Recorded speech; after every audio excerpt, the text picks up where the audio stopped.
Meus irmãos, o texto em que quero embasar essa palavra encontra-se em Provérbios, capítulo 18, no verso 21, um versículo muito conhecido na Igreja do Senhor. Diz assim a palavra do Senhor: a língua tem poder sobre a vida e sobre a morte. Os que gostam de usá-la comerão do seu fruto. Deus criou o mundo por meio da palavra. A palavra fez que do nada Deus criasse tudo. Só Deus é a fonte de poder que pode criar algo do nada. Há uma energia criativa na palavra de Deus. Ela tem um poder incrível que dá forma à certeza. O homem é a única criatura feita à imagem e semelhança de Deus. É por isso que a palavra do homem também tem poder. Um ensino do Talmud: a palavra não tem braços, mas faz o que os braços fazem. Não somente mata o homem, mas cruza essa linha, porque a mão do homem mata o que está perto, mas a palavra mata mesmo o que está longe. A palavra é como flecha, mas supera a própria flecha, porque alguém pode se proteger de uma flecha com a mão, mas da arma que dispara a palavra, não há força que se salve. A palavra do homem pode vivificar ou destruir a vida de outro homem. Assim como uma gota de perfume pode mudar o ambiente de uma casa, o homem, por meio de suas palavras, pode exercer influência não somente sobre si, como também sobre as pessoas e as circunstâncias que o cercam. As palavras podem exalar uma fragrância agradável ou um odor desagradável no ambiente em que são ditas. Provérbios 18, 21 demonstra quanto é poderosa a palavra. A língua tem poder sobre a vida e sobre a morte, e os que gostam de usá-la comerão do seu fruto. A palavra tem poder. A Bíblia não é a única referência que afirma sobre o poder da palavra. Felizmente, a ciência também revela as distintas teorias que endossam o poder que existe nas palavras. Refiro-me à teoria do mecanismo do cérebro. O cérebro pode ser dividido em duas partes: a parte velha e a parte nova. A parte velha do cérebro cumpre a função de controlar o que fazemos inconscientemente, como a respiração, a digestão da comida e o bater do coração. Como seria complicado se tivéssemos de controlar todas essas ações de forma consciente. Felizmente, Deus criou o homem de tal maneira que ele não precisa gastar energia para ativar essas ações, já que elas funcionam automaticamente. Isso não é surpreendente? Por outro lado, existe a parte nova do cérebro, que se encarrega de pensar, tomar decisões, julgar e dar conexão a cada assunto. Embora executem funções distintas, as duas partes do cérebro encontram-se conectadas. A parte velha, conhecida como sistema nervoso autônomo, cumpre a função de coordenar o cotidiano e repetitivo. Por sua vez, porém, recebe informação de seu par.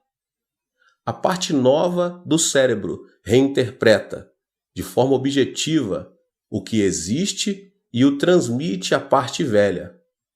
Dessa maneira, a parte velha do cérebro reage de acordo com essa nova informação.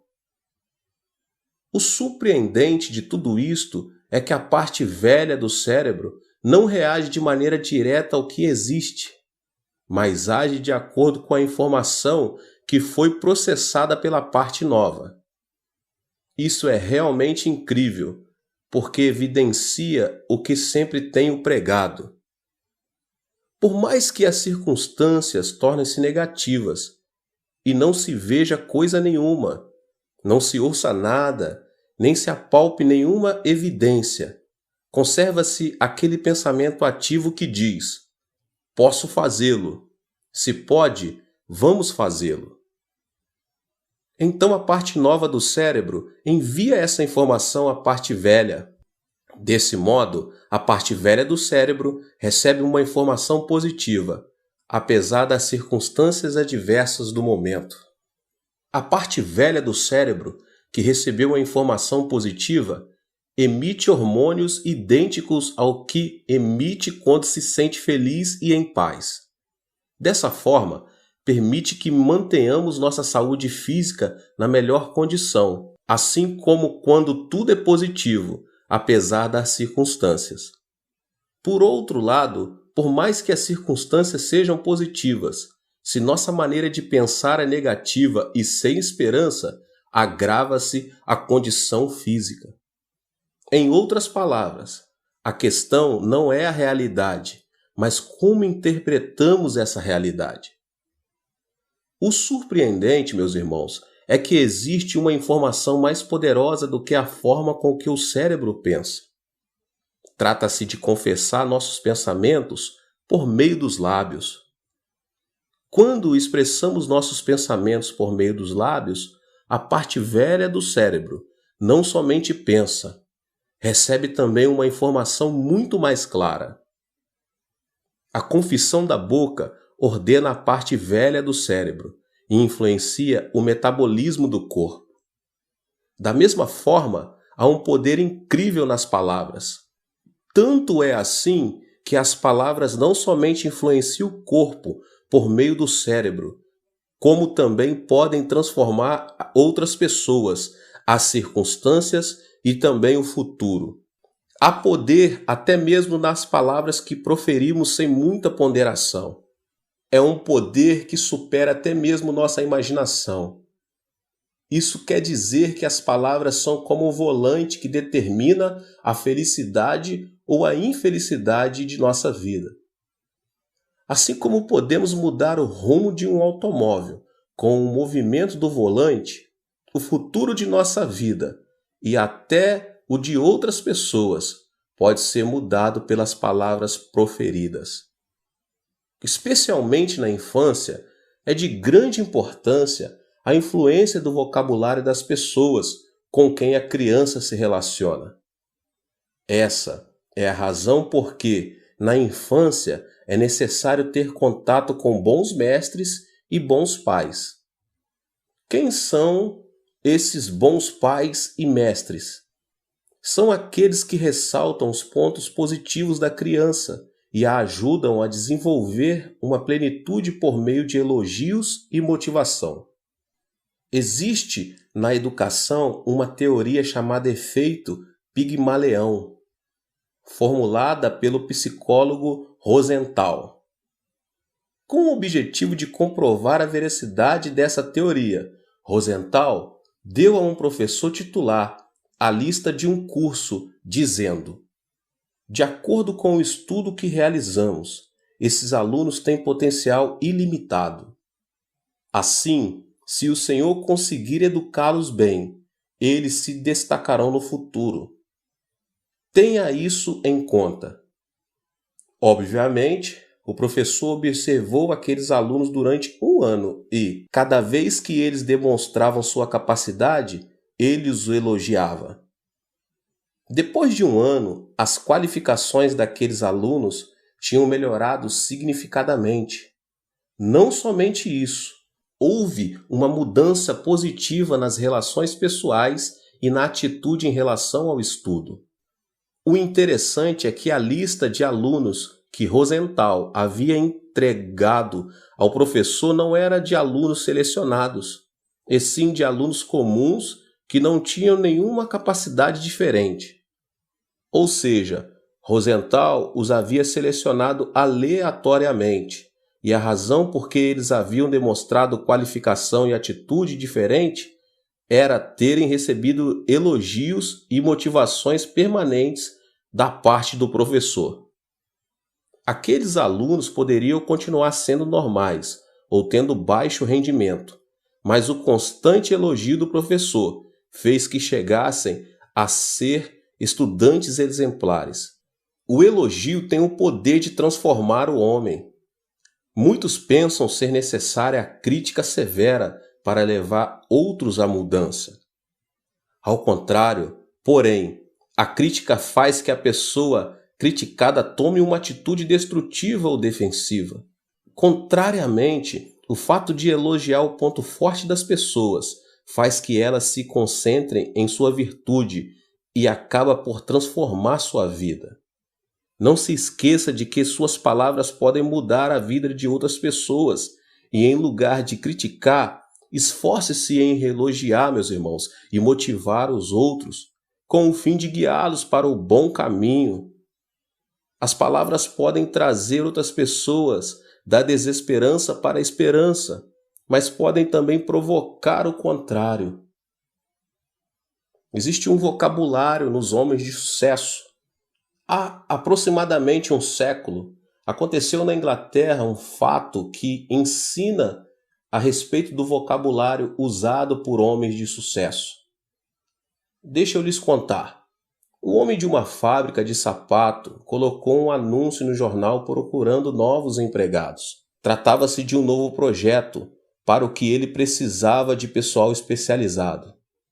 Para a execução do projeto, foram escolhidos 2 candidatos. Entretanto, a maneira com que esses 2 empregados falavam era totalmente diferente. O lugar estratégico escolhido pela empresa para o lançamento do projeto era nada menos que a África do Sul. O primeiro empregado afirmou ser impossível vender sapatos na África do Sul, porque todos os africanos viviam descalços. Depois de um tempo, ele voltou daquele país e, como havia previsto, não conseguira vender nem um par de sapatos. Sua viagem foi um desperdício e o dono da empresa, desgostoso com ele, demitiu-o. O outro empregado tinha uma opinião um tanto diferente. Disse que todos os africanos se tornariam seus clientes, já que ninguém naquele continente usava sapatos. Ele foi enviado à África do Sul. A situação que enfrentou ali não foi nada fácil. Pela falta de costumes, as pessoas não queriam usar sapatos. Ele pensou que faria uma boa venda, mas na realidade foi completamente outra. Ele distribuía mercadoria de graça, meus irmãos, para que as pessoas experimentassem os sapatos, mas elas preferiam andar descalços. Entretanto, ele insistia: todo esse pessoal andará com os sapatos que eu vou vender. Ele não se deu por vencido, não se sentiu frustrado diante da situação.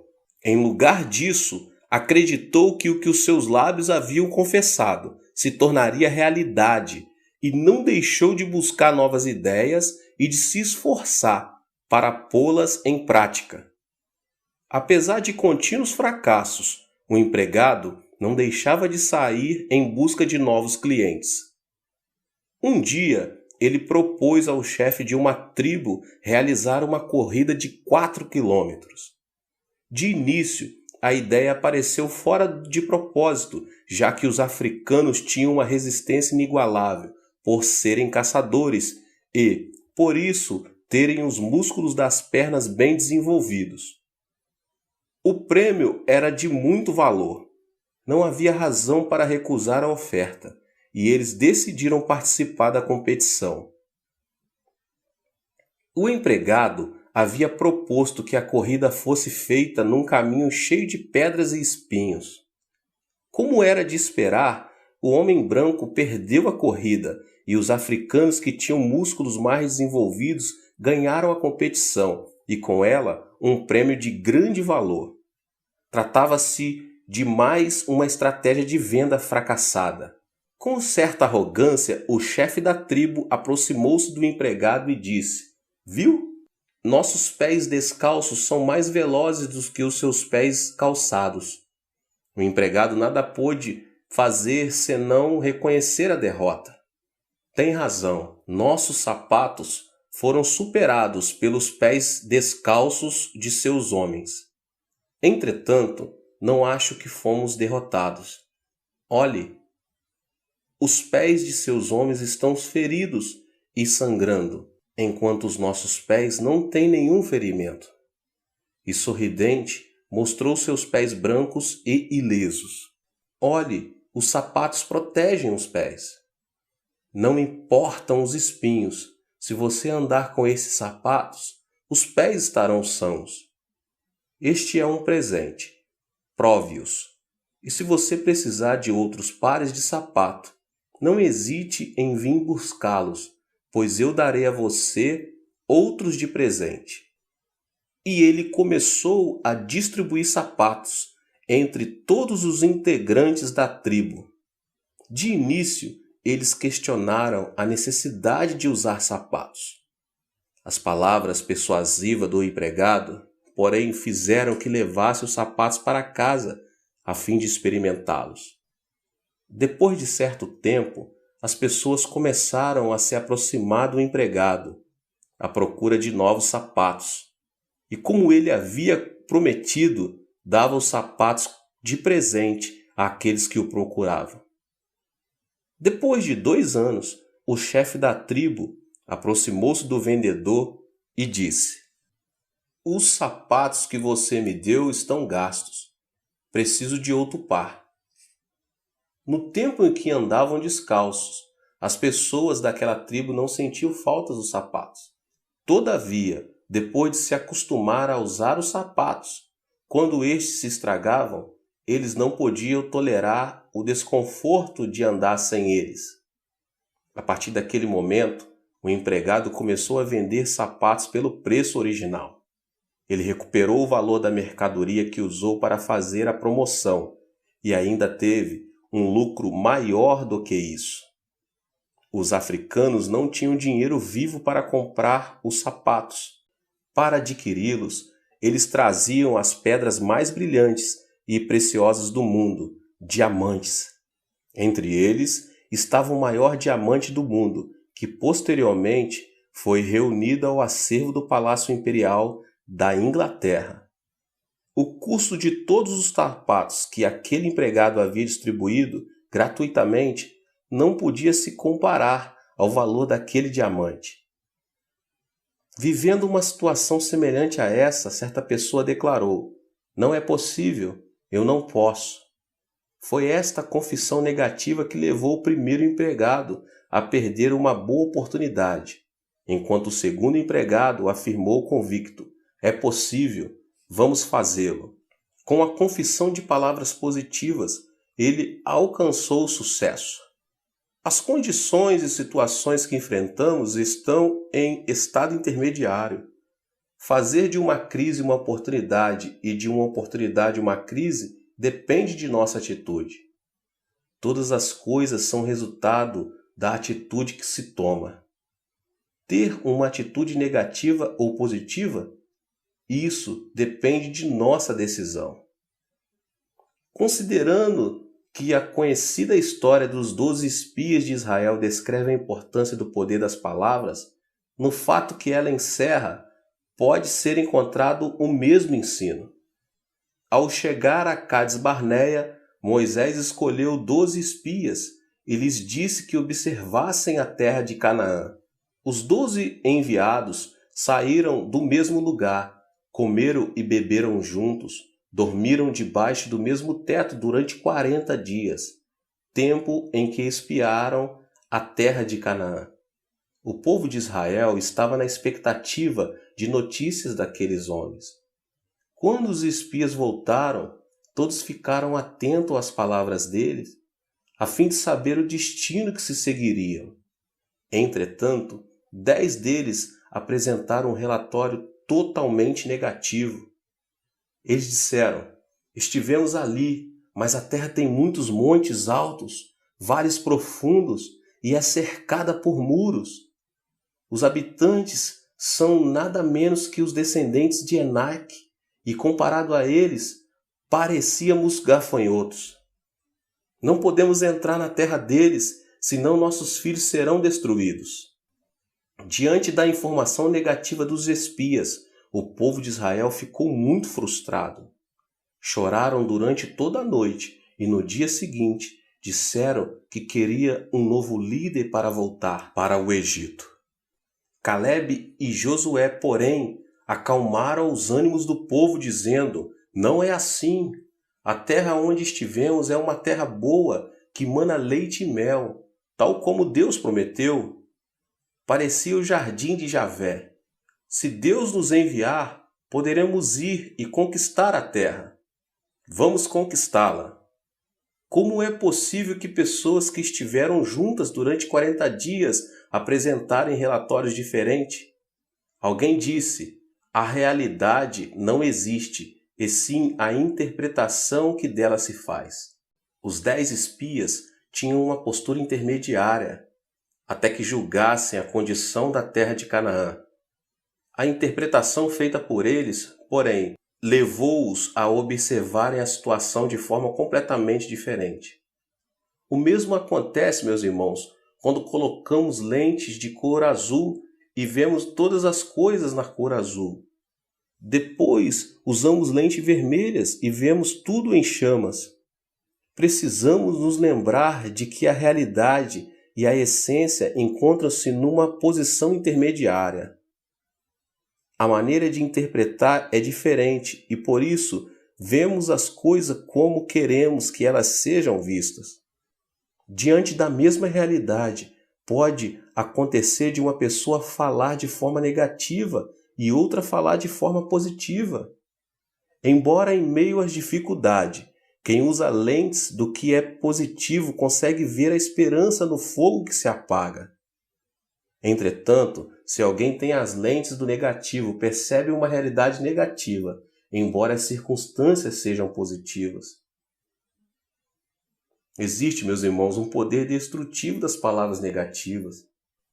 O professor Kim Hong-kil, da Faculdade de Literatura da Universidade da Coreia, junto com uma equipe de estudiosos representada pela professora Kang Bum-mo, da Faculdade de Ciências Linguísticas, publicou um livro intitulado Uma Análise sobre a Tendência do Uso do Vocabulário do Povo Coreano. O livro apresenta um estudo de 150 frases retiradas de 127 fontes, entre elas artigos de jornais, discursos, revistas, romances, ensaios, livros de autoajuda, de ciências naturais e etc., publicados na década de 1990. O estudo apresenta a conclusão de que a expressão mais usada pelos coreanos é "não há".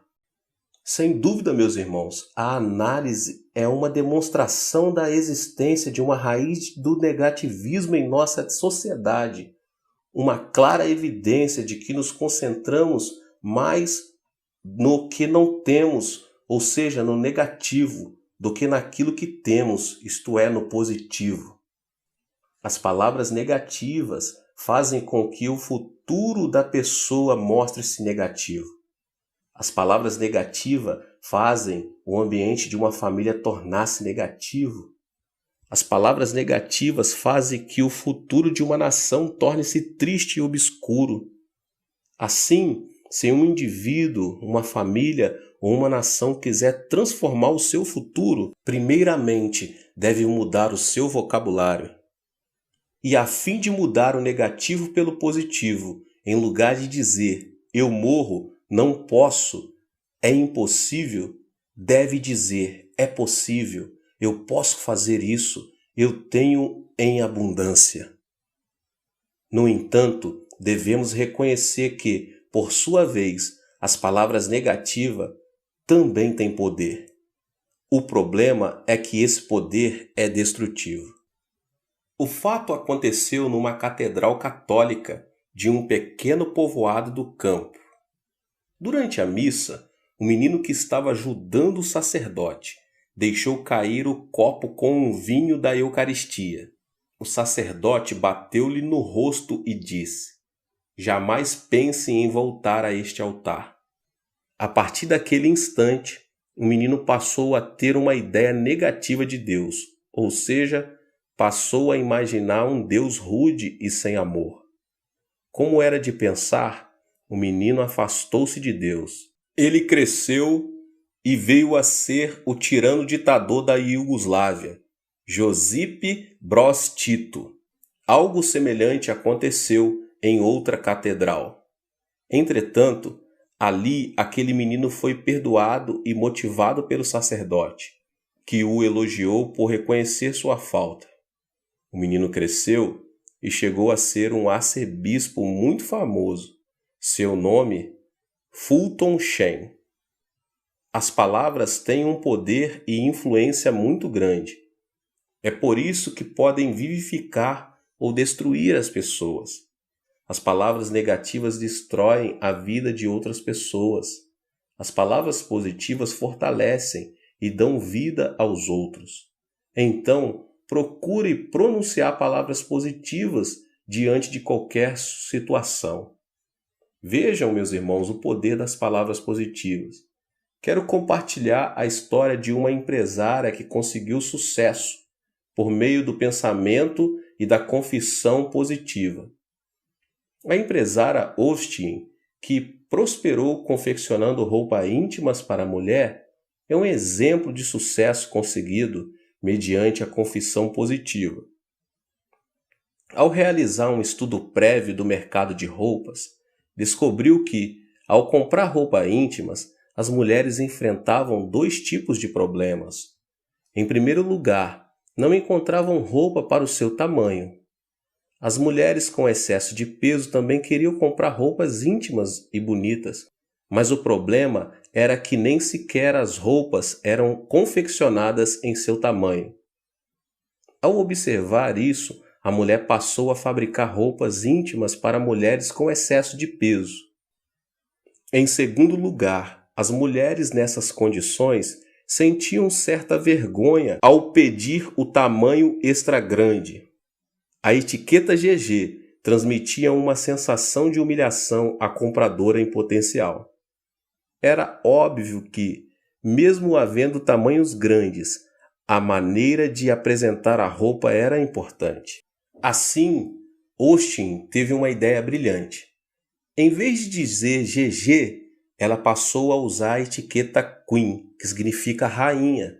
Foi assim que GG, que dava a ideia de uma roupa usada por mulheres obesas, mudou de nome e passou a denominar-se roupa íntima para as rainhas. A intenção de Austin foi que suas consumidoras pudessem se sentir, mesmo que por um instante, como rainhas e não como mulheres com problemas de excesso de peso.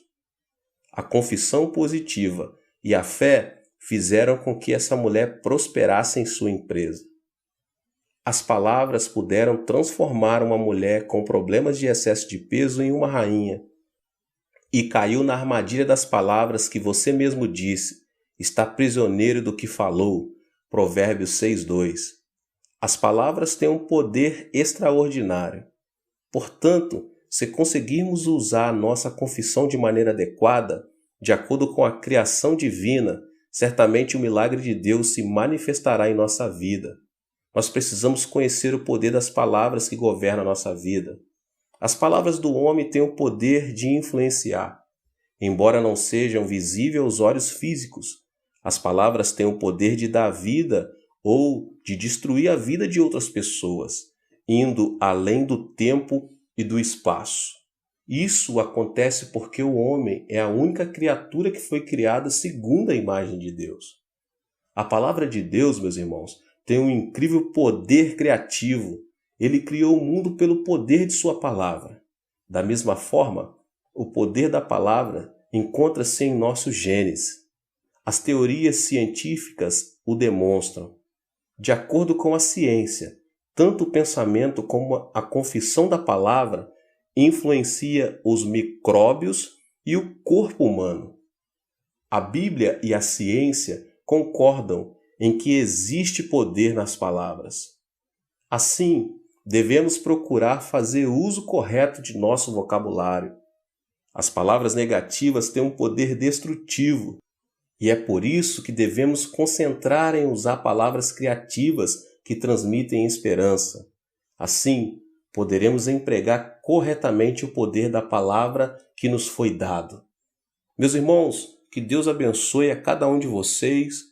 Nós estamos na série Espiritualidade da Quarta Dimensão. Se inscreva aqui no canal, ative as notificações para você não perder nenhum vídeo dessa série que está sendo uma bênção. Não se esqueça de deixar seu like e de compartilhar com as pessoas que você mais ama. Deus te abençoe. Nos vemos nos próximos vídeos. Até mais.